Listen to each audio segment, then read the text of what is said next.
Morning, everyone. In the previous class, we were discussing about latches, some bistable, bistable, and monostable kind of circuits, and we saw what are the difference between all those three different components of multivibrator, and we try to design some circuits based on all these three categories. Now, because we also discussed about the latches, and where we saw like if we try to connect two inverters back to back, means output of one inverter is connected to the input of another one, and vice versa. In that case, the arrangement becomes latch. Okay, so whatever the input we have provided, like if we have the even number of inverters, and the output is connected to the input, then it will become latch only, right? So this is what we have already studied. Let us try to extend the analysis somewhat more in more detail. Like suppose if I want to store some data, okay, so for storing data, we must know the importance of that memory element, and we need to check why the semiconductor memory is really very important. If you talk about roughly speaking about 30% of semiconductor business is due to memory chip nowadays, even more than that, right? So like the memory becomes one of the important part or important aspect, especially if for a chip designer, like for IC designer, the memory becomes the crucial component. Okay, and that completely depends on your need. Like for high performance applications, you must have uh, uh, faster memory, and on-chip memory should be the size of on-chip memory should be very high, so that you can do the faster perform operations. And but similarly, if we have to store large data, so the secondary memory could be sufficient enough so that you can store the large data. So basically, semiconductor memories are that are capable to storing a large amount of digital information, and basically that is essential in the digital system. Uh, Basically, the processors are basically from the 4-bit microprocessor to 128-bit computer systems. So in any of the computer systems, memory is the important component, right? So this is what we should understand. Now, so before I just discuss all these things, let us try to classify briefly, and then we'll try to see which of the memory is important for us and how we can design those memory components.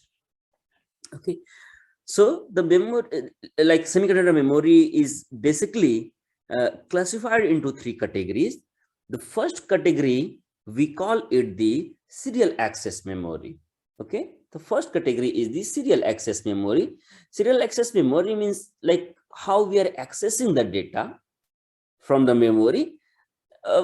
This is the one of the classification. Okay, because we already know. And the second one is like content addressable memory. We'll talk about what is this content addressable memory, and then we'll also talk about what is this random access memory. Okay, so let us first discuss about what is the serial access memory. If we talk about serial access memory, basically we have already studied all these things like registers, queue, stack, so all or buffer. So all these comes under the first category, which is the serial access memory. Like shift register is one of the example for the memory. Like if you have seen the microprocessor, in the microprocessor we can have a register, or in any of the digital system we can have a register, and that register can be either serial input parallel output or serial input serial output. So this is what the registers are. Okay, so basically these registers are used to store uh, uh, information or some bits. Okay, so basically these registers can be classified into two categories. Either it could be serial input parallel output or parallel input serial output. Two more the classification can also be there, like serial input serial output and the parallel input parallel output. So we can have a four kind of the serial register. This is what we know, so I don't need to discuss too much in detail.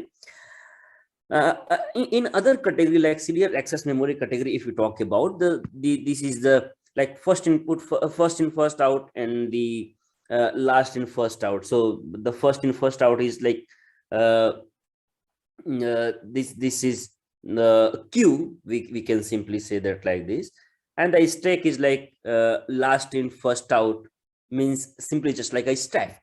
Okay, so stack is one of the example of this last in fan out. So this is the simple, like we have already studied all these things in detail before, so we don't need to discuss all these things. But the important thing is like how we are discussing the content addressable memory. Okay, so content addressable memory is a device which is capable of parallel search. Like here, if you talk about the serial access memory, like whatever the input we have provided, based on that, the content whatever is placed, accordingly it will be accessed. Okay, serially it will be accessed. But if you talk about the content addressable memory, here the device is capable of parallel searching. Okay, so it behaves like a lookup table. Like we know that how lookup table is. In the lookup table we have the data which we have stored, but on the address, if we know the address, then we can pick any of the content from any of the location. Okay, so the parallelly we can search as per our requirement. So this is how it works. Basically, this CAM is nothing but this is the fundamentally the SRAM, static random access memory only, which store the information, and but based on the address we need to access the data. Okay, so I will tell you what is this SRAM and how we can design it.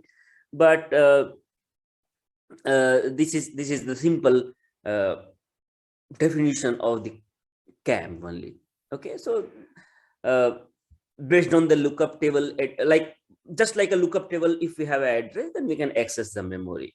On parallelly we can do that one. Okay, so this is what we call the content addressable memory. Now the important component we should consider over here is like the random access memory. Basically, broadly, the random access memory can be classified into two categories. First one is the read only memory, and the second category is the read write memory. We know that RAM and ROM. Okay, if we can perform only read operation, then those kind of memory we call them the ROM, and the read and write both operation is possible. In that case, the memory we call them the RAM. Okay, further, if we classify the RAM are divided into two categories. The first one is the static RAM and the second one is dynamic RAM. So we'll talk about this static RAM and dynamic RAM as well. And the static RAM is basically of three type. The first one is like MRAM, the second one is SRAM, and the third one is FRAM. Okay, so we should know, like if you talk about this dynamic random access memory, sorry, if you talk about this dynamic random access memory, we'll discuss about how this works. Okay, and how we are accessing the memory, how we are storing the data. So we will discuss about this DRAM. We'll also talk about this SRAM, which is in our scope, and briefly we'll talk about this MRAM. What is this MRAM? MRAM is nothing but magnetoresistive RAM. So MRAM is the magnetoresistive RAM, and the second the FRAM is nothing but this is the ferroelectric RAM. Okay, so if we talk about the ferroelectric RAM, basically FRAM is a non-volatile kind of memory. If we talk about the SRAM, so this SRAM comes under the volatile memory. Okay, DRAM comes under the non-volatile memory, whereas this MRAM and FRAM is also comes under the non-volatile category. Okay, so the important thing is, yeah, let me briefly go into that one. So if we classify the read only memory, we can have a mask ROM, we can have the PROM, EPROM, double EPROM, flash ROM, yeah, or flash memory. So this all comes under the read only memory. Okay, and the important thing, like let me broadly divide. So the FRAM,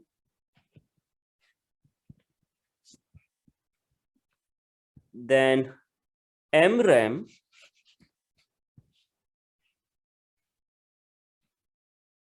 okay, and all other components like maskable RAM, programmable RAM, EPROM, double EPROM, these all memory are comes under the non-volatile category.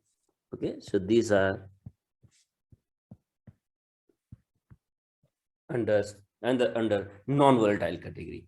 And if you talk about the SRAM, so SRAM comes under the volatile category. So read write memory and ROM, like this random access memory, is broadly classified into two category, volatile and the non-volatile, and you can see accordingly how it works basically. So yeah, please. So if it is ROM is read only, that means that we cannot write, then how can we read in from that? How we can? Sir, if yeah, we cannot write in ROM, then how can we read? No. It is one time programmable, right? Once we have programmed it, we cannot directly easily, is not removable. We cannot erase it easily. So the second, like the programmable ROM is you can program it and the data will be locked. The second kind of, like if you talk about the EPROM, so once you have programmed it, you need to provide some electrically, like you need to provide some electroviolet light, like so that I will tell you. No, just wait 1 minute, then I will discuss all these things, right? So okay, how we can do that. Okay. And similarly, electrically you can erase it. So see, we need to apply some force to remove the data. Okay, so once you have written the data, there are, like in some of the like in PROM, in EPROM, in double EPROM, you need to forcefully remove by applying some some lights and other things. So I will tell you in more detail. Wait 1 minute. Hello, sir. Yeah, please. Sir, like our computer memory is like, what will they come under? And even SSD, like, is it in this flowchart or no? Those, like if you talk about like the hard disk, those comes under the secondary memory. These all comes under the primary memory. Okay, so these all are in the primary memory category. Like see, if you want to store large data, okay, in that case, in the next slide I will tell you which of the memory can store more data, what is the cost. So there is a trade-off between cost and the memory size. Okay, so if we talk about the semiconductor memories like SRAM and other things, these are basically utilized in the processor where we want high performance computation.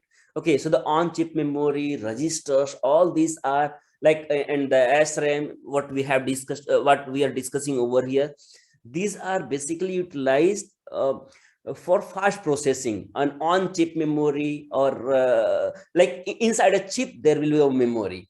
Okay, so if we require a limited space and faster performance, in that case we will use on-chip kind of memory or this kind of semiconductor memory.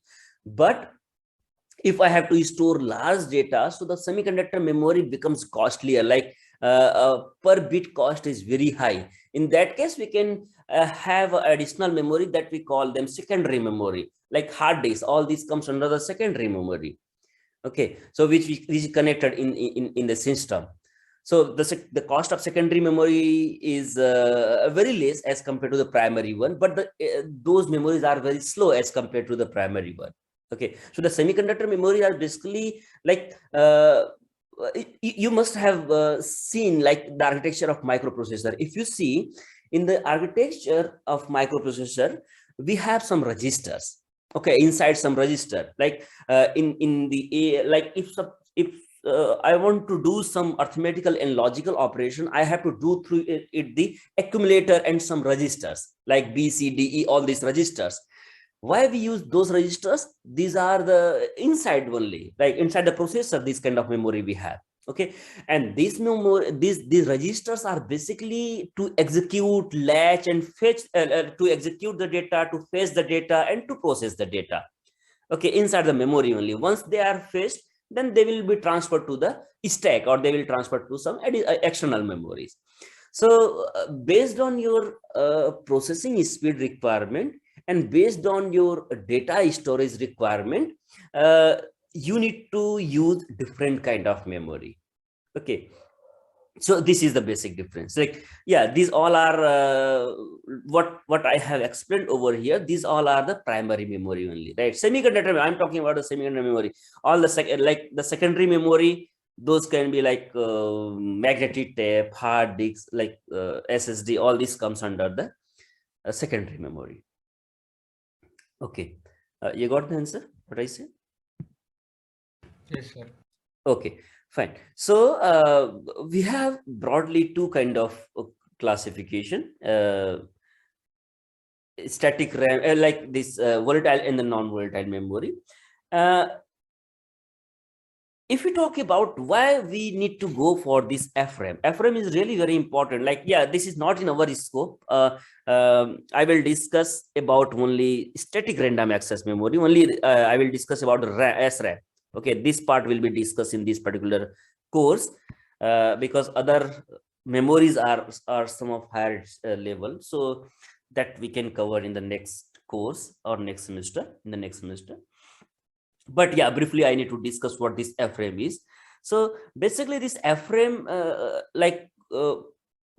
kind of memory is like ferroelectric random access memory. This required less power consumption. The power consumption of this FRAM is very less.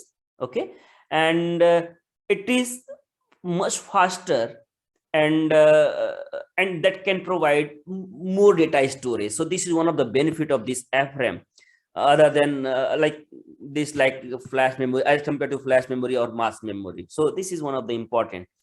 And the data is stored in the FRAM memory is not lost even when the power is removed. How we decide like volatility, like whether the memory is volatile or non-volatile memory? So the simple difference is like if we turn off the power, okay, if turn off the power supply, and in that case if the data is lost, then we can call them the volatile memory. And on the other side, if we remove the supply voltage and still the data is maintained, it is not lost, so we call them the non-volatile memory. Okay, so we'll briefly see. I will discuss about how we are calling this SRAM as a volatile memory and the DRAM as a non-volatile memory. I will explain about these things. So because in the FRAM also, like the even though if we have removed the power supply, the data is not lost, so we call them the non-volatile memory. Okay, like FRAM is unaffected by the magnetic field as there is no ferrous material in the chip. The important thing is like why we need these semiconductor memories. Like what is the importance of these semiconductor memories? Importance of semiconductor memory is like if we have an inbuilt or on-chip memory, so the distance between the processor and the memory is very less. Like if it is inside the chip only, so whatever the process we are doing, the fetching, execution, and the transfer, this kind of the process are really very faster because they are inside the chip only. They don't need to uh, provide some address to access the data externally. Internally they can fetch and execute all the instructions. Okay, so this is the importance of semiconductor memory. I will briefly discuss about all these things in the next slide.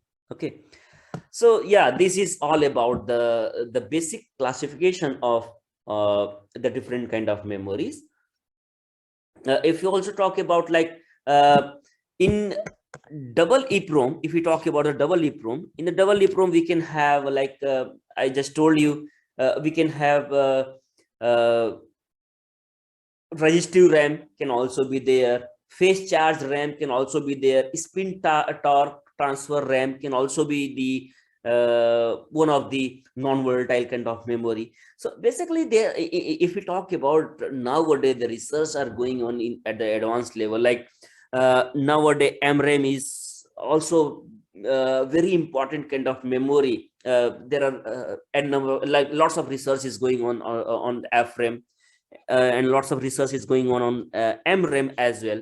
So because this is not in our scope, because the next semester is going to be somewhat advanced level than this course, so then I will tell you about all these things. But I think for now this much of explanation is sufficient. Okay, so yeah, this is all about the basic classification of the semiconducting memories. Let us briefly discuss about the typical trend. Yeah, I was saying like the most of the business, semiconductor business, is that depends on the memory only. Now let us try to see with this figure. Like suppose I have a system on chip, and on a system on chip, I can have a memory, I can have a logic area or other computational blocks. Okay, so this is the typical content of any system on chip. In a system on chip, I can have a memory, which is basically utilized to perform some operation or to store some data internally, and some logic area, like whatever the function we want to implement, like arithmetical and logical unit kind of things would be there, and some other circuitries. Okay, so this is the major block of any system on chip. Now if we see year wise how they are affecting, like see here, on 1999, yeah, this is the projected up to the year 14, but yeah, later on I will tell you what is the status. If you see the processor which was fabricated at the late 90s, means during 1999, the 20% portion was covered by the memory. Okay, 16% portion was covered, approximately 16% portion was covered by the reused logic. And reused logic means like arithmetical and logical logic, and the 64% portion was covered with the new logic, like whatever the new processor is coming, they have to design a new logic on the processor, and the contribution of the new logic was 64%. Now if we go to the early 20s, like in that case, the portion of memory is increased by 52%, and the reused logic is 16%, and the new logic decreases. So now if we see the trend, like in 2005 the status was something different, this was different, and in 14 the 94% portion was covered by the memory only, 4% portion was covered by the reused logic, and the 2% portion was covered by the new logic. Now if we see, because the 94% portion is covered with the memory, so the memory research is really becomes very important. If nowadays, if we talk about in 2020s, the close to 98% portion is covered for the memory. Okay, what it means, the memory becomes really very important, and still this memory itself can be utilized as a computational unit. Okay, and that technology might be, you have heard that we call them in-memory computing. Okay, what is this in-memory computing? In-memory computing means simply like suppose whatever the memory I have, this memory itself can be utilized to store the data and to perform some arithmetical and logical operations as well. Okay, so that from the memory itself, it is designed in a such a way that that can store the data, and that can also utilize to perform some arithmetical and logical operations. So those kind of concept or technology, we call them the in-memory computing. So you don't need separate computational block. Okay, the memory itself can act as a computational block, and that can also store the memory, store the data. So that is how you can increase the portion of memory in a system on chip. So nowadays, this becomes a very really hot topic for the research, which we call them the in-memory computing. So now you see the intensity of memory research, why the memory research is that much important. Because most of the people used to design the memory based on the requirement, based on the like so the important point that need to be considered, like what is the access time, what is the size of memory, how much capable it is to perform some computation. So this is what the requirement of current trend is, right? So currently these things are trending. Okay, so the in-memory computing is one of the recent requirement in the semiconductor industry, where the most of the portion, like most of the portion of SoC is covered by the memory only, and that memory itself can use for the computational one. So because if we see the close to 98% portion is from memory side only, so the memory research becomes really very important. Okay, so now if you see on the Google Scholar here and there on the semiconductor side, approximately like 50% people are doing research on memory only. Okay, so this is really very important to understand. Okay, so this is the typical trend of memory and the logical area in different SOCs. Okay. Now, if we talk about the cost factor and the size factor, so let us try to briefly discuss those things, like a different hierarchy of memory in the modern computer system. So yeah, so this is the processor. Suppose I have a processor having some control unit, some data path unit, some registers. Register is basically utilized for the fetch and execute the instructions whatever we have provided. Like this is the internal limited memory. On-chip cache memory is basically to improve the speed. Like if there is some storage element inside the processor only, where we can store the data on chip cache memory. So cache is basically utilized, like you may be knowing about what is the cache memory. Cache memory is the memory in between the processor and the storage element. So some of data is stored in the cache memory only. So the processor can directly access the data from cache memory to improve the performances, like to make it faster. So the cache memory is works like this. Okay, so the on-chip cache memory is some of the component in the processor. So these are the like critical components, like control unit, data path unit, register. Control unit could be like arithmetical, logical, and other things. Like, and on-chip cache memory is also important, like if you want to improve the performances. Okay, if we go into like the lowest hierarchy in the processor memory is register, which is of limited size and can be utilized to for the fetch and execute the instructions. Okay, on-chip cache memory is to improve the performance, like to improve the speed. Some of the data is stored over here so that the processor can easily access it and make like the speed will be faster. So this is on-chip cache memory. So the first hierarchy is the register, first step. Second step is the like on-chip cache memory. Okay, third one could be like the second level cache memory, which also call them like SRAM is like, yeah, on-chip cache memory is nothing but this is the SRAM. Yeah.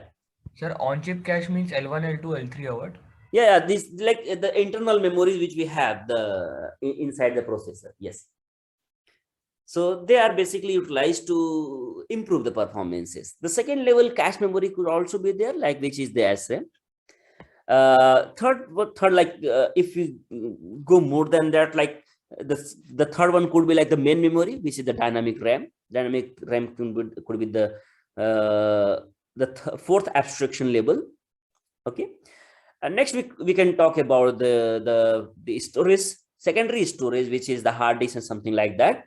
And then magnetic tape are like they are more slow. Nowadays these magnetic tapes are not in use, but we are using the hard disks and to store the data. So up to this, currently in the recent computers, we are considering the memory up to the hard disk, right? So we are not considering the magnetic tapes. So but before, in the earlier computers, there was some magnetic memories or magnetic tapes that can be utilized to store the memory.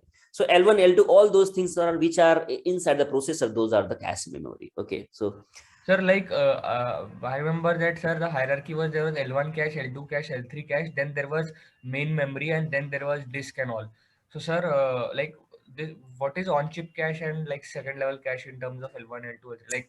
yeah, see here, second level cache means on-chip cache means all the caches which are present inside the processor. Okay, so this is what we call them the on-chip.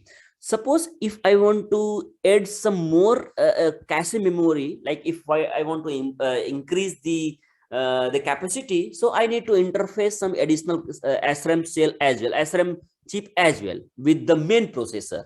So if I'm connecting then we can call them the second level cache memory. But yeah, the basic difference between like these both are the SRAM only, both are the cache memory. Okay, but one cache memory is inside the processor, which we are calling like L1, L2, whatever there, and the second is like additionally, if I want to connect the memory IC, then we can call them the secondary, like second level cache memory. But yeah, this is as per our requirement. If you want more cache memory, then you need to interface some external memory with the processor. Okay, so this is basically like if you want to improve the performance, like if you want to increase the size of cache memory, then you can use it. Okay, but for as a main memory, you can use the DRAM, and the secondary memory you can use the hard disk and other things. So this is the basic classification. You understand the things? You got the difference between these two things, cache and second level cache? Yes, sir. Okay, so this is the hierarchy, because see, if we talk about the structure of this on-chip cache and the second level cache, the internal structure, internal construction will be same, but the only difference is this on-chip cache memory is present inside the processor only, whereas this second level cache memory is connected with the processor externally. So this is the only difference. The structure could be same. Okay, and the design could also be same. Okay, so this is the hierarchy. Now, if we talk about some parameter like about the speed, if we talk about the speed, because these are the registers, so they took a very small time, because all the fetch and execution is performed through registers only, right? So the processing time of registers are very less. If I'm talking about the on-chip cache, then the execution time or speed is in seconds. Okay, so in seconds or milliseconds or microseconds. So this is what you can do that. If we have interfaced the secondary cache with the processor, then the time increases, because you have some external wire which you are using to connect this processor with the memory, and there could be some delay of these interconnects as well, these wires as well. So because of that, the delay of this the second level cache memory increases, that is in the tens of seconds. Okay, if we talk about the main memory like dynamic random access memory, then the speed of accessing is like hundreds of seconds. And then if you talk about the storage one, then that also increases, and the magnetic tape speed is very slow. So this is the importance, like let me finish this one, then I will tell you what is the trade-off actually. So with the increasing in size, if you talk about the size of the memory are very small about the register, the size of on-chip cache is a little bit increased. Secondary second level cache can be somewhat more higher of size, like in terms of size it could be more, and then the size of this is increases, and again like with the hierarchy the size increases. And at the same time, like cost will also increase, like cost will also change. So if we talk about the size, like if I have to store like hundreds of bytes, then I need to use the on-chip cache memory. Okay, this is what the on-chip cache memory can accommodate. But So what is S stand for? hundreds, yeah, 100 kilos, megas. S means plural form of byte. Sir, and this is in bytes or? Yeah, in bytes only. Yeah, this is roughly estimation, right? So this is like it also depends on the new generation. New generation processor might be this on-chip memory could be in the order of kilobytes. Okay, so this is also possible, but yeah, just for a reference, I'm just referring these things. Like if the on-chip cache memory is in the hundreds, 100 bytes, then the second level cache memory could be in the kilobytes. Okay, megabyte could be like, if we talk about the DRAM, then it could be of megabyte, then gigabyte, and then terabyte. So this is the size of memory that we can accommodate with the processor. Okay, so if we talk about the hierarchy, then the size is going to be increased. Now the important parameter like the costing. If we talk about the costing, because this is the on-chip memory is the part of the processor, so that the on-chip memory cost is not separate. This is included in the processor cost only. Okay, but if we talk about the cache memory, which is the second level cache memory, the costing is less than $10 per MB. Okay, so this is the costing. If we talk about a DRAM, so the costing is $1 per MB, and the costing of the secondary memory like this and other things like $1 per gigabyte. So this could be this is possible. Like if we talk about this magnetic tape, so the costing is very small. So here we need to understand what is the trade-off between the size, cost, and speed. Okay, it is also equally important. Like you cannot put like, yeah, nowadays the processor, like I just told you, 98% portion of the memory, like SoC becomes the memory only. Okay, so this is what we have done. Okay, so and this is the advancement in the semiconductor industry, that they are utilizing the same thing for the computation as well as for the memory, as well for the storage of the data. But yeah, if I want to store more data, like in the terms of gigabytes, so the processor cannot accommodate it. Okay, so in that case, we need to utilize some secondary memory. Okay, and the costing of this, the fabrication of this cache memory or on-chip memory is very high. And also one more important thing, like this, whatever the SRAM we have used, once the power is off, the data will be lost. So this is the problem. Okay, so for that purpose, we need to have some DRAM or the secondary storage where we can store the data. Okay, otherwise, if all the memory, all the section of this processor is memory only, like SRAM only, then once the power is off, then the data will be lost. So there is no meaning of the computation. Like, so you need some memory which are the non-volatile kind of, like DRAM or the secondary memories. Okay, so DRAM is basically the main memory which do not lose the data. Okay, it can store some data, but yeah, again, the costing is higher than the secondary one. So if we want to include your to store your data in bulk, then you need to have some secondary memory. Okay, so this is all about brief about the different kind of memories and their hierarchy level. So yeah, the cost is decreasing with the different categories. Now let us briefly discuss a few of the memories which we discussed in the first or second slide. Okay, so let us discuss this one. Here, if we talk about this particular circuit, is nothing but, yeah, this is the structure for the dynamic RAM. Okay, this is the structure for DRAM, where this transistor is the we call them the access transistor. Okay, so this transistor is nothing but, this is the access transistor. What it do? This is the BL means the bit line, WL means the word line. Okay, if WL is, let us see how it store the data. So if we talk about a DRAM, in the DRAM we have one transistor and one capacitor. Okay, one capacitor and one transistor. Capacitor is stored to it tries to store the data, and capacitor, this access transistor, is to read or write the data.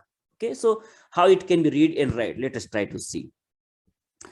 So if WL is equal to 0, okay, if WL is equal to 0, so this access transistor will not be activated. So whatever the data was stored on the C, that will be same, it will not change. Okay, even though there is change in the bit line.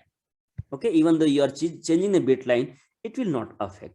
Now let us try to see if WL is equal to 1. Now this access transistor is activated.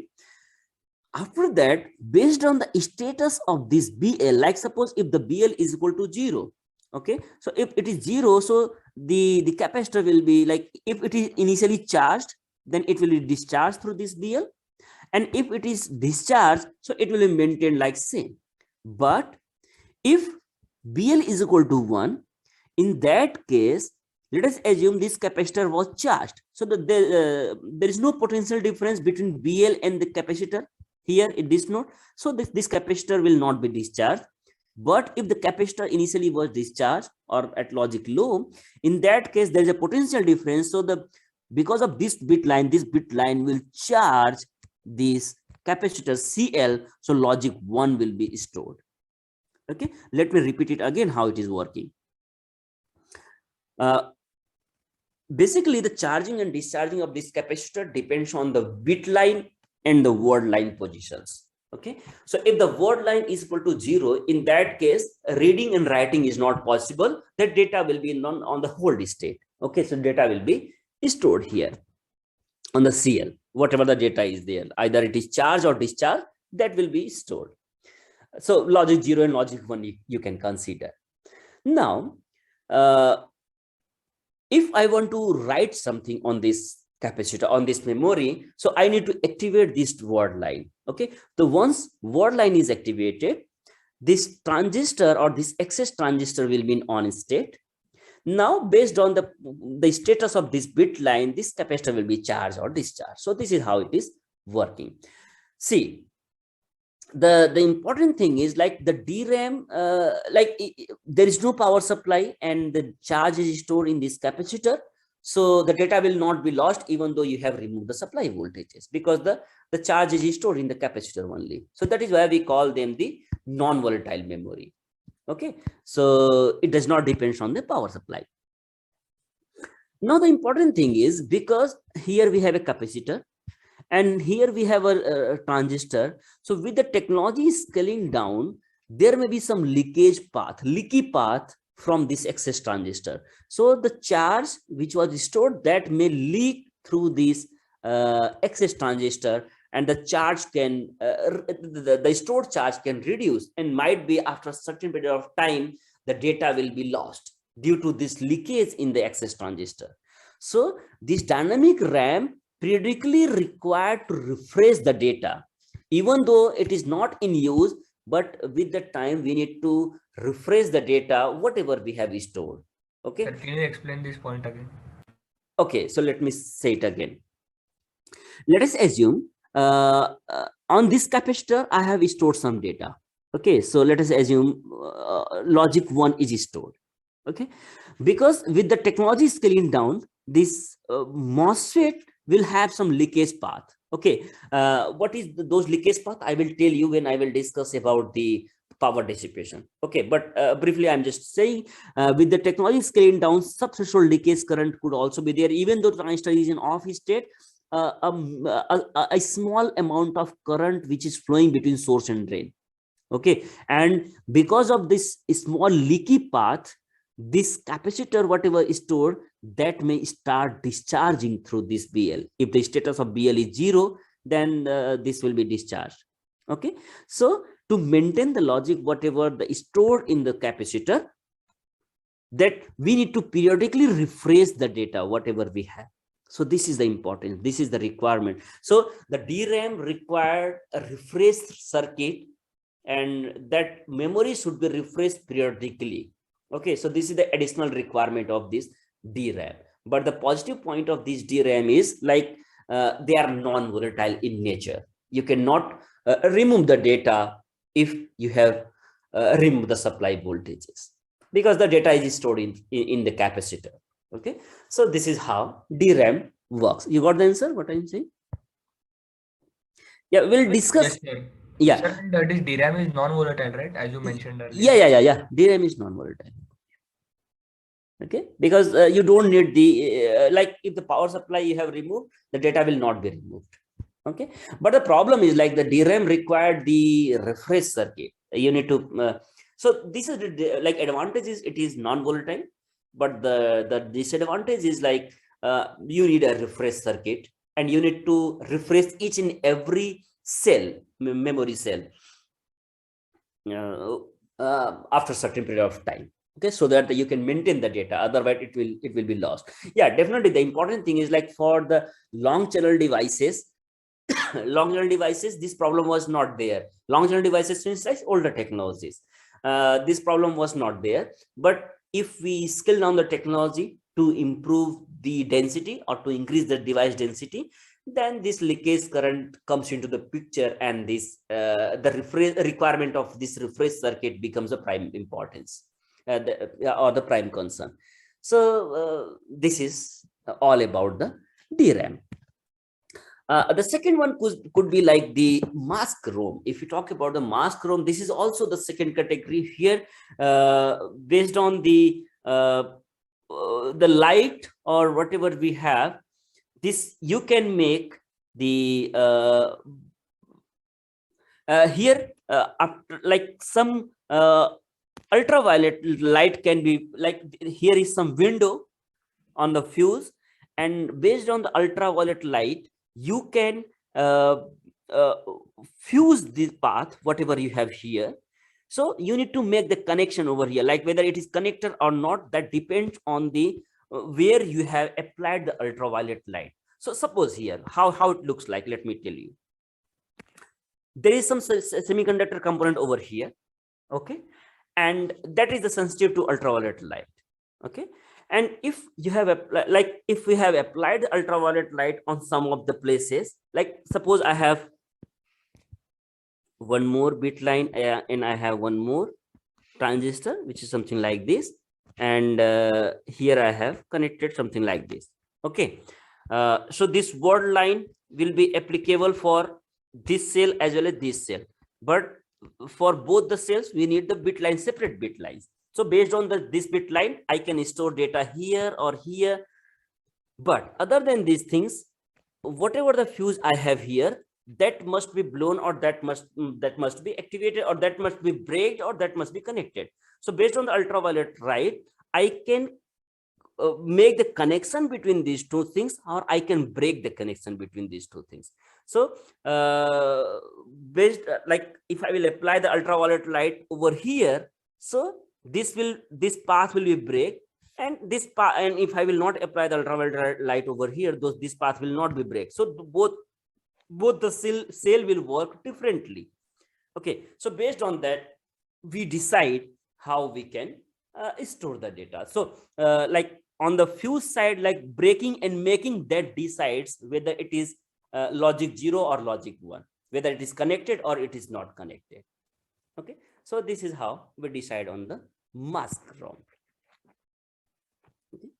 The other kind of the ROM could be like the floating gate kind of transistor. You can utilize it, and we can call them electrically EPROM. Like, so the EPROM could be one of the I just told you what is this EPROM, okay. So EPROM is nothing but it is erasable programmable read-only memory, and this kind of memory is basically utilizing the floating gate transistors, and those floating gate transistors are individually programmed based on the potential whatever we have provided at the word line. These are programmed, or whether they are storing logic 0 or logic 1, that depends on what is the status of this word line. So I'm not talking about the floating gate transistors, but this is the simple structure of EPROM, because that we will go into more detail, and which is not needed here, okay. So the floating gate is something like that, where we have used like floating gate transistors. So like this floating gate transistor, whether it will store logic 0 or 1, that completely depends on what is the status of this word line, or what is the status of this gate potential. So based on this gate potential you can decide whether we are writing or reading or we are erasing or we are writing the data. So electrically you can, based on the potential of this WL, you can erase it, and you can program it. So that is why we are calling it the EPROM. The fourth category could be like the FRAM. I have already told you, like you can use the ferroelectric random access memory, where you have used ferroelectric kind of material, and based on this the field, like this can be programmed. This ferroelectric material can be programmed either as logic 0 or 1. So this is what FRAM is. So why I am considering all these four components, like DRAM, MRAM, EPROM and FRAM, they all looks like same, like there is no as much difference. But the only difference is here in the DRAM, we have a capacitor and one access transistor. In mass chrom, we have a fuse, which we can cut and break, we can cut or we can connect. So, and based on the ultraviolet light, we can do that. So this is the difference. In the third one, we have a floating gate, and this floating gate kind of transistor is utilized for the programming and erasing. Okay, so and based on this WL position, we can program it, we can erase it. And the fourth one is like FRAM. Okay, so FRAM is also like ferroelectric material is used over here in place of this capacitor, and that can be programmed based on the position of BL and WL. Yeah, this is not in our scope, so I'm not going in more detail. And the last kind of, yeah, the one more kind of memory is like the SRAM, like static random access memory. If you see here, this particular block is nothing but this is the latch which we have already studied. We have just connected two inverter back to back, and the data is latched. Okay, so if we extend this latch by adding two other transistors like access transistors, then it becomes the SRAM. Okay, so in tomorrow's lecture, we will start our discussion from the SRAM only, because SRAM is the important component, right? So we will discuss. And yeah, this is the extended version of the latch. Like, see, if you see in this box is nothing but this looks like a latch. But if we add two additional transistors and that bit line is connected over here, then it becomes the static random access memory. Now the question is how it works. So how it works, we will discuss in tomorrow's lecture.